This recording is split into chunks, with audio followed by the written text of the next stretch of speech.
Selamat sore Adi. Iya, Sehat Adi? alhamdulillah. Adi dari mana?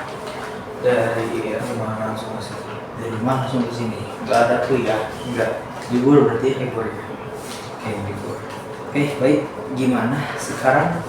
eh Kemarin kan setelah melakukan sesi konseling yang kedua ya. Iya. Nah, dan mungkin sekarang kita lanjut untuk melakukan sesi konseling yang ketiga, gitu ya. Mungkin nanti setelah sesi akhir, sesi konseling ketiga, nanti dilihat apakah Adi mau lanjut untuk sesi konseling keempat atau sesi terakhir atau cukup di sesi 3. Itu tergantung nanti hasil akhir dari sesi 3 ini. Iya. Ya. Nah, sebelumnya kemarin tugas di sesi 2 apakah sudah dilaksanakan? Sudah. Sudah. Nah, kira-kira kemarin gimana sesi 2 ketika saya menugasnya sesi 2, apa yang Adi lakuin penugasannya? Yang saya lakuin kayak apa ya, mengisi ini kan form gitu. Yang dimana itu kan ada pikiran yang negatif itu sebelum sesi konseling, terus ada pikiran yang positif setelah sesi konseling.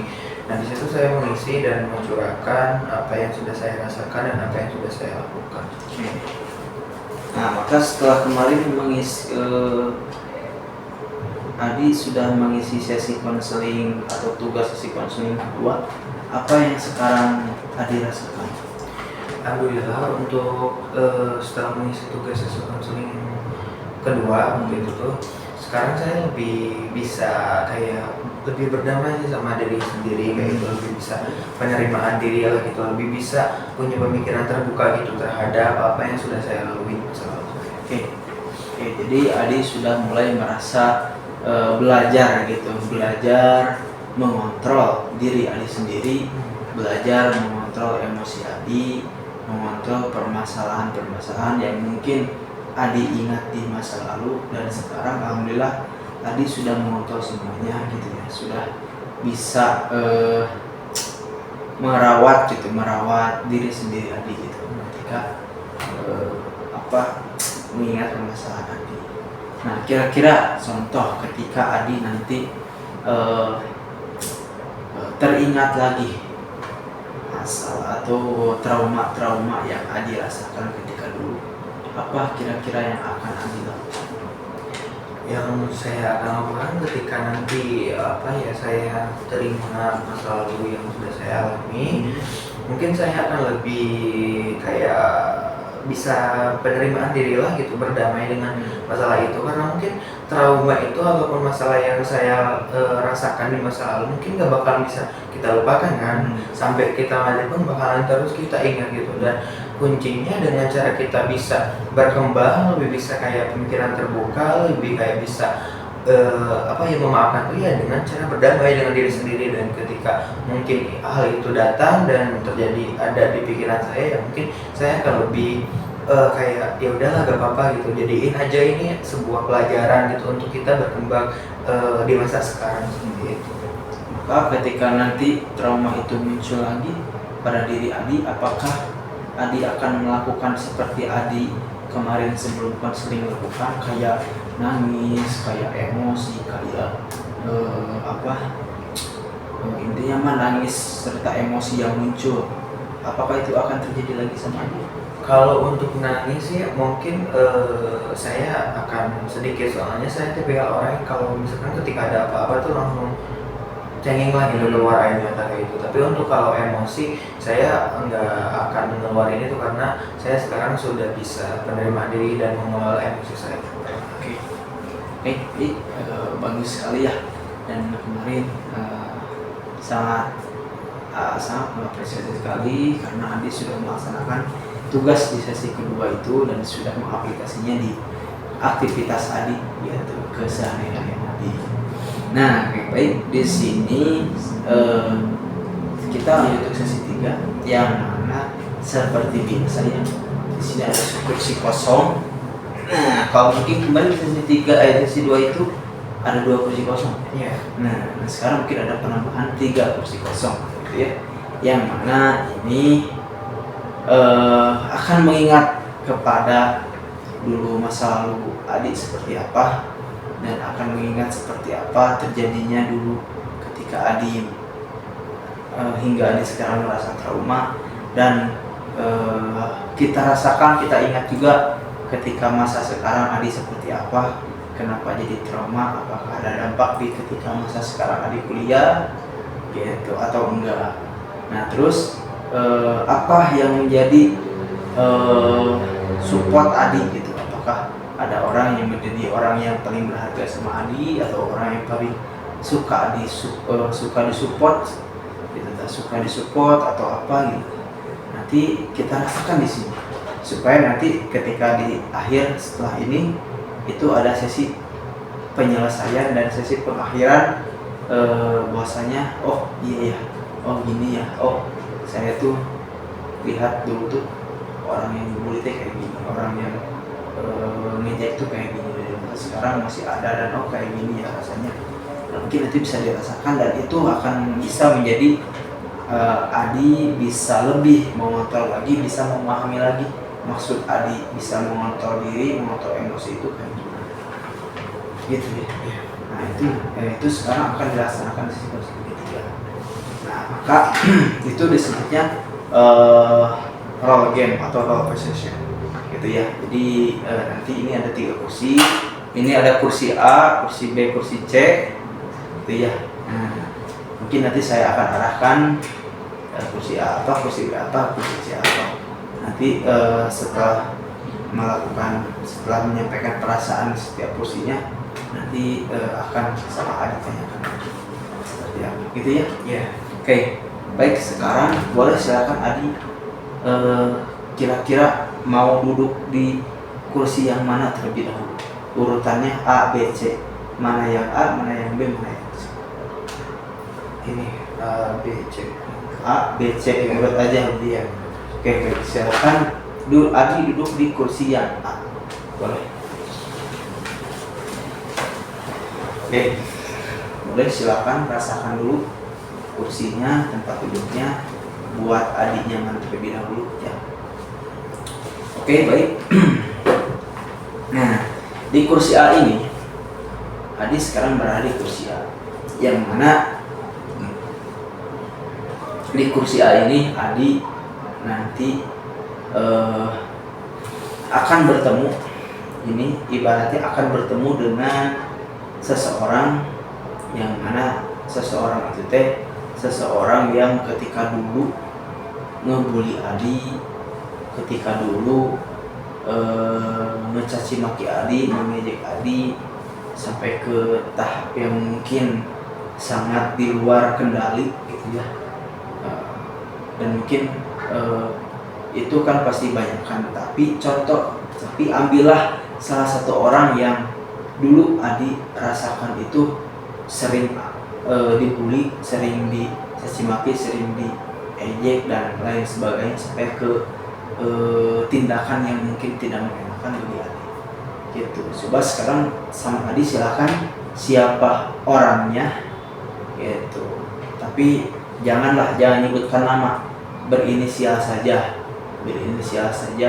atau inisial LA atau apa, kelamin apa gitu kan ya. Nanti silakan sebutkan berinisialnya apa, kelaminnya apa, terus postur tubuh atau apa kayak gimana, silakan. Nanti sama Adi tanyakan lagi. Intinya mah coba silakan sama Adi sebutkan siapa dan seperti apa. Boleh kira-kira Adi di kursi A ini silakan Adi, siapa kira-kira orang yang mungkin Adi masih ingat sampai sekarang. Karena kalau misalkan Adi trauma ingat masa lalu pasti ingat orangnya siapa. Silakan Adi sebutkan siapa yang Adi ingat, orang yang ngebully Adi dulu, orang yang ngejek Adi dulu, mojok Adi dulu sampai ke tindakan yang gak enak didengar gitu ya. Kira-kira siapa? Sebutkan identitasnya, sebutkan gerak-gerik postur tubuh dan sebagainya. Ini satu orang atau boleh 2 orang? Satu orang aja. Lebih ke yang Adi kenal atau yang Adi lebih ke Adi sakit? Mungkin untuk inisial itu inisial M. Wah, coba agak lebih keras biar suaranya agak lebih Oh. kecil. Mungkin untuk inisialnya itu inisial M. M. Iya. Terus apa lagi? Jenis kelaminnya tuh laki-laki. Terus kayak postur Postur tubuhnya tuh dia tuh postur tubuhnya tuh kulitnya hitam, terus badannya tuh agak kecil kayak gitu, tapi tinggi kayak gitu. Kecil, tinggi, hitam. Oke, baik. Nah, ketika dulu ya. Nah, kalau ketika masa sekarang, apakah sudah pernah ketemu lagi? Sudah, bahkan hampir sering sih ketika saya kembali ke kampung halaman, saya sering bertemu dengan dia, berpapasan lah gitu. Oke, baik. Sekarang coba kira-kira Adi rasakan perasaan apa ketika Adi menyebutkan nama orang tersebut, perasaan apa yang Adi muncul gitu ketika Adi menyebutkan orang tersebut, dan apa yang orang tersebut lakukan, dan apa yang ingin Adi sampaikan ke orang tersebut. Ketika orang itu muncul di hadapan saya sekarang, saya ingin bicara ke dia. Terima kasih sudah memberikan sesuatu yang belum orang lain kasih ke diri saya, yaitu berupa trauma ini yang saya alami sekarang gitu. Dan saya nggak pernah membenci Anda sama sekali. Mungkin kalau dulu ya saya belum bisa penerimaan diri, kan saya masih membenci itu, saya masih kesal ketika saya diperlakukan seperti itu oleh dia. Tapi untuk sekarang, saya kalau misalkan bertemu dengan dia, saya ingin berterima kasih ke dia karena sudah memberikan trauma ini, dan dari trauma ini saya bisa belajar tentang bagaimana sih rasa sakitnya hidup di dunia ini gitu. Karena dari pihak keluarga saya dan lingkungan teman-teman saya belum pernah mendapatkan rasa yang benar-benar trauma yang saya alami sekarang gitu. Tapi dari dia saya bisa mendapatkan rasa ini, dan itu bakalan saya jadikan sebuah motivasi untuk saya lebih berkembang lagi ke depannya. Karena untuk sekarang ya, kalau ketika berpapasan saya ngelihat dia tuh kayak kasihan, kayak misalkan aku belajar dari diri dia sendiri gitu. Kayak misalkan gini loh, ketika ada seseorang yang mungkin gak sesuai dengan norma-norma agama, gak sesuai dengan norma-norma yang ada di Indonesia lah gitu, mulai dari itu undang-undang kayak gitu kan, kita harus memperlakukan manusia itu dengan cara sebaik mungkin kan gitu, karena kita itu jiwa sosial gitu. Dan ya mungkin seperti ranahnya kita memperlakukan manusia seperti manusia lah gitu. Dan ketika saya berpapasan dengan dia waktu kemarin juga sering gitu, saya sangat berterima kasih pada dia. Dan saya malahan kasihan gitu ngelihat diri dia, karena kayak saya kalau ngelihat diri dia tuh saya sering ngebandingin gitu diri saya dengan diri dia, dengan kayak misalkan kalau untuk sekarang ngelihat diri dia belum kerja apa-apa, dia belum mendapatkan pekerjaan, dengan kayak krisis identitas dia, dengan kayak moral dia yang sangat rusak sekarang, dengan penampilan dia yang seperti anak jalanan lah gitu, seperti memakai kalung besar, terus kaos yang bolong-bolong, celana yang bolong-bolong gitu, dengan gaya rambut seperti anak jalanan, kayak gitu sih. Saya ketika misalkan ada dia di sini, saya akan berterima kasih, dan mungkin saya udah bisa memaafkan sekarang gitu atas perlakuan dia, karena saya lebih ke kayak menyerahkanlah semua urusannya itu ke yang di atas, sama hukum alam juga pasti bakalan ada timbal baliknya kayak gitu sih. Oke. Jadi yang Adi rasakan ketika Adi menyebutkan orang tersebut, dan ketika kalau misalkan orang tersebut ada di sini, mungkin Adi di situ berterima kasih saja. Iya. Berterima kasih dengan apa yang sudah dia perbuat, dan juga Adi merasakan bahwasanya itu adalah ujian Adi, dan itu adalah uji coba Adi, dan mungkin itu bisa menjadi refleksi Adi, evaluasi Adi, supaya Adi bisa melihat ke depannya seperti apa, bisa lebih baik ke depannya. Iya, dan mungkin tambahannya kayak saya juga bakalan dari dulu juga sampai sekarang sih nggak nggak sampai kayak berpikiran untuk balas dendam ya ke dia sendiri, karena mungkin itu ada juga balasannya, yaitu mungkin untuk balasannya bukan dari saya tapi untuk dari diri dia sendiri juga gitu balasannya, kayak ya seperti yang tadi saya sebutkan, dengan cara moral dia yang rusak, terus cara dia bersosialisasi. Kan saya pandang ya sekarang di lingkungan kampungnya tuh dia sangat dipandang ini sama warga-warga di sana tuh kayak seperti orang yang apa ya, yang kurang, kalau maaf ya agak sedikit ini, agak kurang punya pemikiran bener lah kayak gitu. Jadi kayak ya udahlah, sekarang mah fokus memperbaiki diri sendiri, fokus sembuh atas diri sendiri apa yang dia kasih, dan ya mungkin saya gak bakal ada rasa benci, rasa dendam ke dia, karena mungkin balasannya juga pasti bakalan ada dari diri dia sendiri. Oke, baik. Lalu buat apa yang akan Adi sampaikan kepada dia ketika Adi mengetahui kondisi dia sekarang? Ya mungkin saya akan memberikan kayak apa ya, mungkin cuma saya hayal doang sih, gak bakalan saya ngasih pemahaman ataupun ngasih apa-apa, karena mungkin ketika saya ngasih itu juga gak bakalan masuk sih di otak dia, karena tau lah gitu gimana sekarang dia sifatnya kayak gitu, yang sangat agresif sampai sekarang kayak gitu. Oke. Berarti Adi sekarang sudah tahu, Anda sekarang sudah tahu gimana sekarang perasaan Anda ke dia ketika Anda berpapasan seperti apa. Sekarang karena Adi sudah tahu bahwasanya Adi ke dia itu gak ada merasa simpan dendam atau apapun gitu ya. Nah, dan tidak ada rasa emosi atau apa gitu pada dia gitu ya. Nah, itu akan menjadi suatu perubahan untuk Adi sendiri, dan itu akan menjadi suatu bahan Adi untuk bisa menghilangkan trauma Adi gitu. Ketika Adi sudah tahu bahwasanya Adi gak ada rasa dendam, gak ada rasa emosi ke dia, gak ada rasa ingin balas dendam atau apapun, berarti Adi sudah mulai pengen mau menghilangkan rasa trauma. Iya. Oke. Dari mungkin kayak apa ya,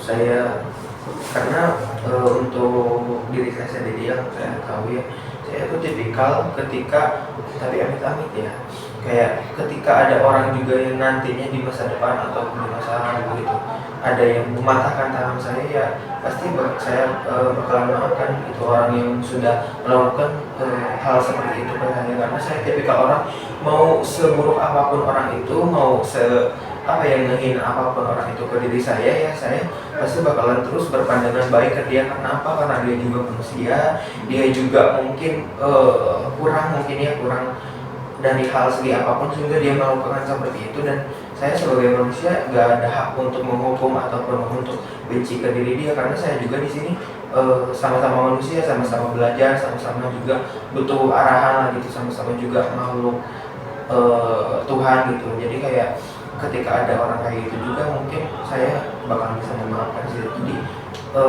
saya tidak orang kayak kalau ada apa-apa ke diri saya kayak membentak ataupun yang masih trauma ataupun apa-apa lah seperti yang tadi saya sebutkan juga, saya pasti akan memaafkan orang tersebut ya. Oke, bagus sekali ya. Berarti sekarang prinsip Adi juga berubah. Jadi yang mana padahal yang Adi tahu bos ketika pas awal Adi konseling pertama, Adi itu kayak merasa kesal gitu ya, merasa emosi ketika melihat orang dulu mengejek, menghina atau membuli Adi gitu ya. Dan sekarang Adi sudah ada perubahan, bahwasannya Adi sekarang ketika ada orang yang menghina ataupun mengejek Adi tidak akan melakukan apapun gitu ya, dan akan memaafkan gitu ya orang tersebut, karena itu bentuk ujian yang Adi rasakan ya. Oke, baik. Nah, itu berarti di kursi pertama ya, di kursi A, yang mana tadi kursi A ini Adi sudah menjelaskan apa yang Adi rasakan, apa perasaan yang Adi rasakan ketika Adi bertemu orang yang orang itu teh dulu ngebully Adi, ngejek Adi, sampai menghina Adi, sampai ke tahap yang perlakuan yang mungkin tidak enak bagi Adi. Tadi sudah Adi jelaskan ya, dan ini adalah di kursi yang pertama. Oke, baik. Sekarang lanjut ke kursi yang kedua ya. Di kursi kedua ini, di kursi yang B ya, yang mana kursi kedua ini adalah kursi di mana kira-kira di masa sekarang atau di masa Adi sekarang di perkuliahan ya, siapa orang yang pernah atau sering atau pernah mengejek atau menghina Adi. Kalau membuli kan jarang ya. Kalau membuli kan kayak membuli pakai tangan atau apa, kalau membuli. Paling siapa orang yang sering atau pernah menghina Adi ketika Adi kuliah, menjalani perkuliahan di masa sekarang atau di masa kuliah Adi. Boleh silakan duduk dulu Adi di kursi yang mana. Ya gitu. Nah ini kursi B ini tadi sudah saya jelaskan bahwasanya siapa orang yang Adi rasakan, orang itu yang sering membuli Adi, sering menghina Adi, bukan membuli, sering menghina Adi, ngejek Adi ketika Adi di masa sekarang atau di masa kuliah. Silahkan sebutkan siapa, kelaminnya siapa, posisinya seperti apa, coba dijelaskan. Kalau untuk di masa kuliah sekarang sih, kalau untuk dalam hal pembulian itu sudah tidak ada ya, dan mungkin kalaupun ada itu gak tahu siapa dan spesifik orang-orangnya itu, dari mungkin inisial namanya juga saya nggak tahu, saya dari jenis kelaminnya saya nggak tahu, dan postur tubuhnya siapa-siapanya. Tapi suka ada sih kayak teman saya yang menyampaikan kata-kata dari diri dia gitu, tapi teman saya gak nyebutin nama dan inisial bahwa dia tuh menghina saya kayak gitu. Dan saya tipikal orang yang ketika dapat kata-kata kayak gitu ya udahlah, bodo amat kayak gitu, saya gak bakalan akan nyari tahu orang itu, dan itu mungkin gak berguna juga ya untuk diri saya. Saya sekarang lebih fokus kayak memperbaiki diri, kayak kuliah yang serius, yang benar, mengerjakan tugas saya itu, jadi gak ada waktu untuk mencari tahu siapa sih orang-orangnya yang menghina saya di pusat kuliah. Tapi kalau untuk mungkin dalam hal kondisi menghina pasti adalah beberapa orang gitu, dan saya juga suka ngeliat lah gitu gimana mimik mukanya dia berpandangan ke saya itu kayak gimana. Cuman saya tipe orang yang kayak ya udahlah, bodo amat, mau orang lain berpandangan buruk juga ke kita nggak harus klarifikasi ya. Dan saya tipe orang nggak harus validasi gitu. Kalau emang dia berpandangan buruk ke saya ya udah gitu, kita bisa apa gitu, karena kita nggak bakal bisa ngendaliin pikiran ataupun kata-kata dia kan kayak gitu. Yang bisa kita kendaliin itu ya itu pikiran kita, perkataan kita, perlakuan kita ke orang lain kayak gitu. Jangan sampai kita berperilaku hal yang sama kepada orang lain seperti itu sih. Coba kalau misalkan Adi bahasanya ya bodo amat gitu ya. Nah, tapi kan kalau misalkan itu kan berarti ada gitu ya orang yang menghina atau mengejek meskipun nggak terpaku ke Adi, cuma Adi merasakan hal tersebut, bahwasanya dia tuh kayak menghina atau mengejek ke Adi. Ya, makanya di kursi ini coba Adi jelaskan siapa orang itu, berinisialnya siapa, jenis kelaminnya apa, posisinya seperti apa, dan coba perasaan apa atau apa yang akan Adi sampaikan ketika orang itu ada di sini. Kalau untuk inisial saya gak tahu ya dia namanya siapa, yang tentunya dia seorang laki-laki yang seperti tadi postur tubuhnya kayak biasa lah gitu, gak terlalu besar gak terlalu kecil gitu. Dan ketika saya mungkin ketemu sama dia ataupun berpapasan ataupun dia ada di sini ya saya akan sama seperti yang tadi saya sebutkan. Saya akan bilang kayak terima kasih atas mungkin kata-kata yang telah Anda sampaikan, dan di situ saya akan membuktikan bahwa kata-kata yang dia lontarkan kepada saya itu sangat salah gitu loh. Kayak saya bisa membuktikan bahwa saya bisa berkembang, saya bisa berubah sesuai dengan norma-norma yang ada sih. Seperti itu. Baik. ya pada intinya mah masih seperti sama, Iya. seperti hal tadi sama orang yang dulu bully Adi gitu ya.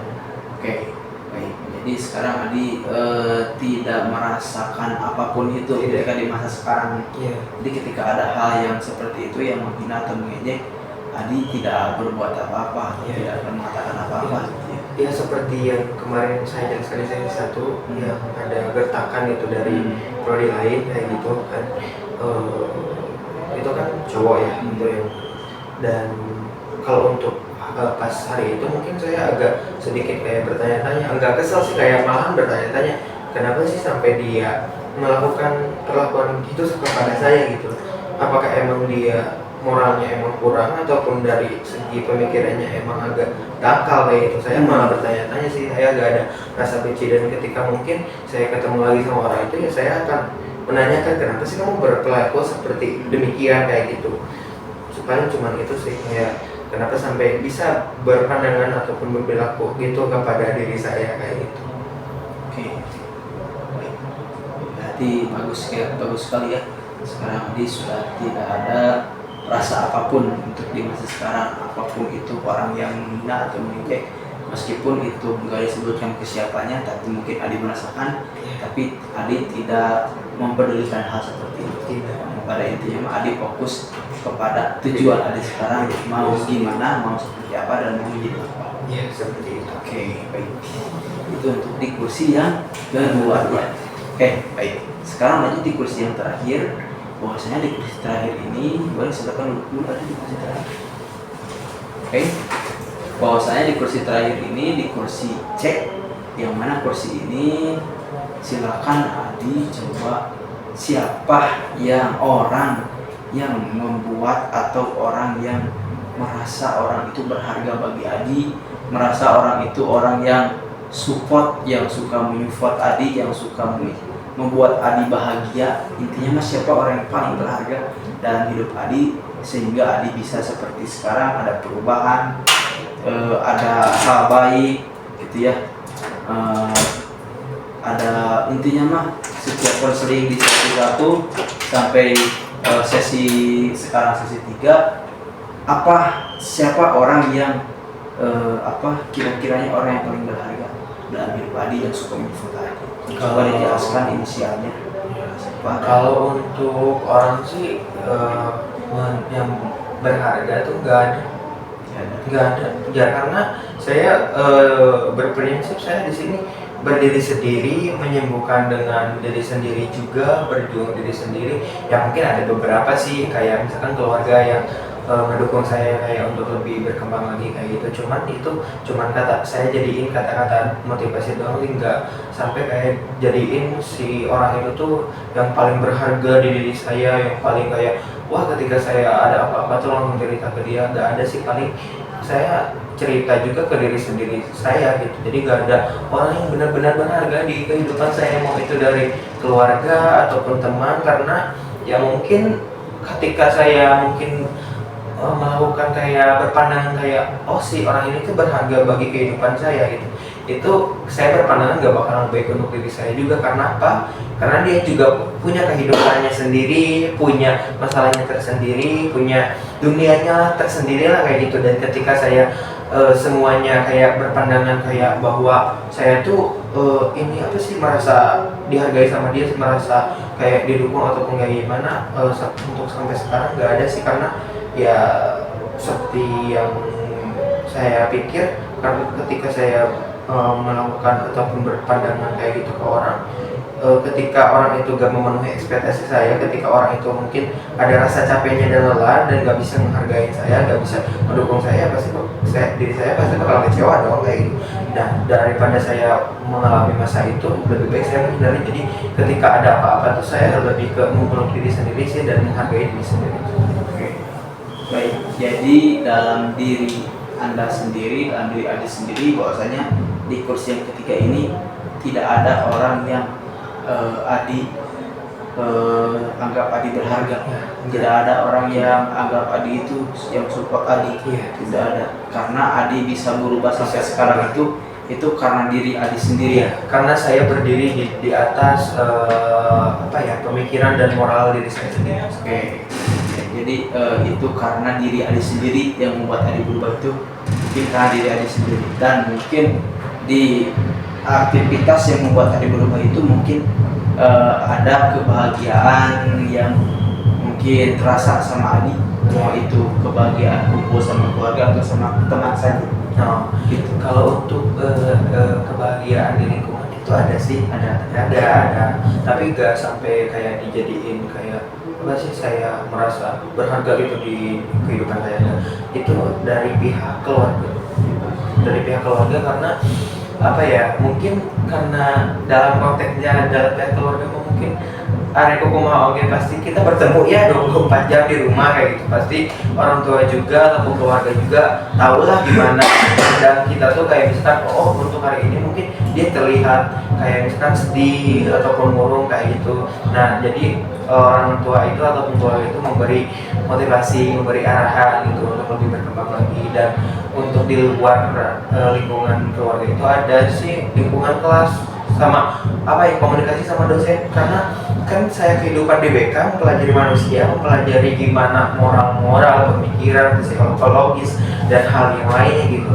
Nah ketika saya di kelas, saya merasa diri saya tuh sangat bahagia karena di situ saya ketika ada materi yang disampaikan sama dosen, saya berargumen sama dia dan saya mendapatkan pemahaman baru atas apa yang telah saya rasakan. Dan saya dari situ ketika berargumen bersama dosen kan ada sesi tanya jawab ya, saya selalu bertanya apa yang saya rasakan di dalam diri saya dan apa yang orang lain rasakan itu di dalam diri orang lain itu, dan saya tanyakan, saya mempelajari itu, dan oh ternyata saya punya pelajaran baru nih. Saya di situ merasa kayak bahagia sih ketika apa ya, ada di lingkungan keluarga dan ada di lingkungan kelas seperti itu. Oke, baik.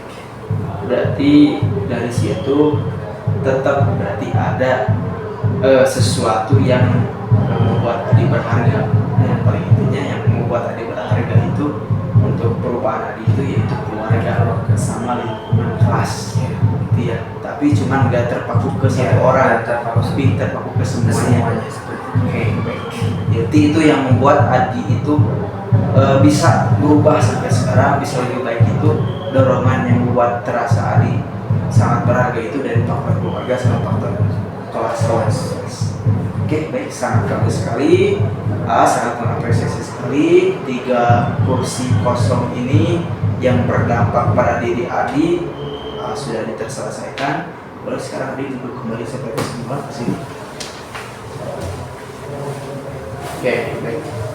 Kira-kira sekarang perasaan Adi dari mulai tadi menjelaskan dari mulai kursi A, kursi B, kursi C, yang mana tadi dari kursi A itu menjelaskan orang yang dulu membeli Adi, dan kursi B itu menjelaskan di masa sekarang orang yang mengejek Adi atau menghina Adi, dan di kursi yang terakhir orang atau lingkupan atau lingkungan yang membuat Adi bisa berubah seperti ini. Apa ketiga kursi ini, apa yang Adi rasakan, perasaan apa, dan apa perubahan yang Adi dapatkan sampai di sesi 3 sekarang dan sampai ke tahap ini, yang tahap yang 3 kursi tadi. Mulai dari konteks perasaannya, saya ketika sesi konseling yang tadi saya lakukan di 3 kursi ini, saya merasa lebih lega lagi sih, lebih tenang, karena ini sebuah isi hati saya yang saya nggak pernah lontaran ke orang lain. Karena saya berpandangan ketika ini melontarkan ke orang lain nggak bakalan ngerti gitu loh, nggak bakalan paham gitu loh kalau kita belum menjelaskan dari awal sampai akhir ceritanya. Dan saya tipikal orang yang kayak kalau menjelaskan itu tuh kadang kayak ngapain saya ngejelasin ke orang yang baru gitu loh, capek-capek diri yang bahkan dalam pertanyaan itu dia nggak bakalan mengerti. Jadi ketika saya melakukan dari 3 kursi tersebut, saya merasa lebih plong sih, lebih kayak merasa difasilitasi lah, merasa dihargai dan merasa didengarkan seperti itu. Dan mungkin tindakan yang selanjutnya yang saya akan lakukan ya seperti kayak tadi, menjalankan kehidupan saya selayaknya manusia sehari-harinya, dan mungkin kalau ada orang lain yang berperilaku demikian kepada saya, ya seperti yang tadi saya sebutkan, saya pasti akan memaafkan dia, karena saya juga belajar sih dari seorang tokoh agama. Ada suatu kejadian ketika dia tuh ditusuk sama orang lain, bukan malah dilaporin sama polisi, bahkan dia dalam tabiatnya tuh dia tuh seorang kiai besar gitu loh, dan dia mendapatkan sebuah mungkin perlakuan yang kurang senonoh lah gitu dari orang lain gitu, seperti ditusuk sama pisau sehingga dia masuk rumah sakit. Dan apa yang dia ucapkan, gak apa-apa, gak usah balas dendam gitu, kayak saya sudah memaafkan orang itu. Dan saya belajar dari orang itu sih, jadi dia juga kan sama manusia ya, seperti saya, dia aja bisa berperilaku demikian, kenapa saya enggak? Oke, sangat bagus sekali, sangat mengapresiasi sekali. Tadi sekarang perubahan yang meningkat bagus. Maka kira-kira kita masuk ke skala yang mana dulu ketika di sesi 1 Adi merasa di skala itu skala 0, skala yang paling buruk, skala yang paling membuat Adi itu tidak bisa melakukan apa-apa, bingung harus seperti apa. Dan penyelesaian di sesi 1 Adi lumayan meningkat ke skala 5 ya, bahwasanya Adi sudah lebih baik lagi, sudah mengenal apa masalah Adi. Dan di sesi 2 kemarin Adi ketika menyiapkan skala, Adi sudah meningkat yang mana di skala 5 masuk ke skala 7. Itu yang mana udah mulai merasakan, udah mulai memahami permasalahan yang Adi hadapi sekarang. Dan sekarang di sesi 3, kira-kira ketika saya menanyakan skala, yang mana skala itu dari 0 sampai 10, 0 itu skala yang paling rendah, paling terburuk, sampai hingga ke skala 10, yang mana sudah merasa lebih baik, sudah merasa sudah sembuh, sudah bisa menjalani aktivitas tanpa adanya permasalahan atau trauma yang dihadapi oleh Adi. Kira-kira ketika saya menanyakan skala berada di skala mana? Kalau untuk skala mungkin 9,5. Kenapa 9,5? Karena meskipun saya dalam tabinya saya bisa berdamai dengan diri saya, tapi saya gak bakalan ngejek bahwa diri saya sembuh. Soalnya trauma itu pasti bakalan ada sih, tapi sampai saya mati gitu. Dan pasti ketika ada kejadian hal itu terjadi, mungkin saya akan agak sedikit kayak tadi sih, kayak bertanya-tanya dan ke distract itu, kayak gitu sih. Mungkin ketika ada hal itu terjadi, saya mungkin agak sedikit ke distract lah gitu terhadap diri saya dan bertanya. Tapi untuk benci atau gimana enggak sih, cuman paling bertanya doang kayak gitu. Oke, baik. Berarti berada di skala 9,5 berarti ya. Oke, sungguh meningkat sekali berarti ya skalanya, dan perubahannya sangat bagus sekali. Di sini saya akan mengapresiasi sekali pada Anda, sangat bagus, dan mungkin Anda sekarang sudah ada perubahan lebih baik lagi ya, dan kedepannya bisa menjalani aktivitas dengan keseharian, aktivitas dengan seperti biasa gitu ya. Oke, sampai sini kira-kira ada yang mau dibahas lebih dahulu, yang bertanya?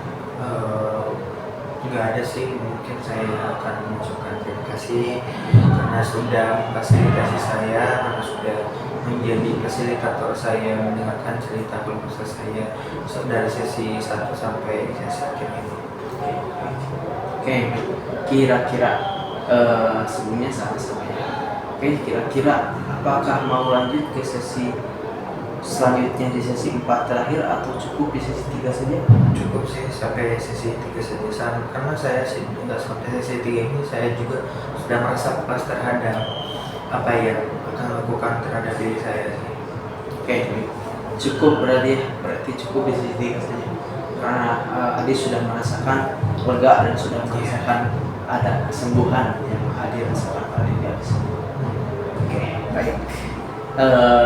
Sebelumnya ada yang mau dibahas lagi? Yang ditanyakan lagi? Sudah. Oke, baik. Sampai sini di sesi konseling ini kita cukupkan, dan ini sesi konseling terakhir. Dan mudah-mudahan adanya konseling ini dari sesi 1 sampai 3 mudah-mudahan bisa menjadi lebih baik lagi bagi diri Adi, bisa menjadi pelajaran buat Adi sendiri, dan nanti kedepannya Adi bisa melakukan aktivitas keseharian di kuliah tentunya kegiatan aktivitas lain dengan sempurna, tidak ada rasa-rasa yang muncul. Insya Allah itu akan membuat Adi lebih baik ke depannya dan akan menjadi baik. Oke, baik, mudah-mudahan bisa bermanfaat ya konseling ini. Dan sebelumnya Adi juga mengucapkan terima kasih ya, terima kasih Adi sudah mau menjadi klien di sesi konseling ini dan sudah mau meluangkan waktunya untuk bisa menyelesaikan sesi konseling ini gitu. Dan insya Allah ini akan menjadi bahan perubahan untuk Adi dan akan menjadi bahan evaluasi buat Akang pribadi supaya Akang bisa lebih baik lagi untuk melayani orang yang butuh cerita untuk menyelesaikan masalahnya. Oke, baik, terima kasih ya Adi atas waktunya. Mudah-mudahan lancar semuanya, kuliahnya lancar, dan ketika ada apa-apa silakan sharing nanti, tanyakan aja yang suka. Oke, baik, terima kasih atas waktunya. Kita tutup bacaan hamdal bersama. Alhamdulillah. Sekian, assalamualaikum warahmatullahi wabarakatuh. Waalaikumsalam.